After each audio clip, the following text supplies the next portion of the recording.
საერთაშორისო სავაჭრო პალატა ქართულ ბიზნესმენებს საარჩევნო მარათონში ჩართული პოლიტიკური პარტიების ეკონომიკურ პლატფორმებს აცნობს. ორგანიზაციის თავმჯდომარის ფადი ასლის ინიციატივით ბიზნეს წრეების წარმომადგენლები სამი პოლიტიკური გაერთიანების ერთიანი ნაციონალური მოძრაობის კოალიცია ქართული ოცნების და ქრისტიან-დემოკრატიული მოძრაობის ლიდერებს შეხვდებიან.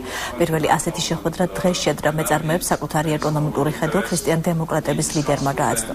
გიორგი თარგამაძე ბიზნესმენებს, რომლებიც ქართულ ეკონომიკურ რეალობაში პრობლემებს ხედავენ, გამარტივებულ სადასახადო რეჟიმს, დახვეწილ ანტიმონოპოლიურ კანონმდებლობას და ბიზნესის სისხლის სამართლებრივი დევისგან გათავისუფლებას პირდება. დარჩენილ ორ პოლიტიკურ ძალასთან ბიზნესმენების შეხვედრა მომდევნო კვირისთვის არის დაგეგმილი.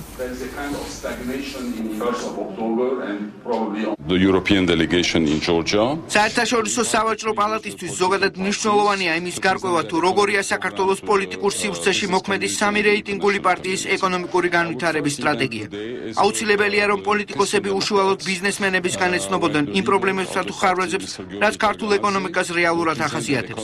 ასეთივე მნიშვნელობა აქვს იმას, რომ მეწარმეებმაც გაიგონ პარტიებისგან თუ რა შესაძლო ცვლილებებს უნდა ელოდონ მათგან არჩევნების შემდეგ.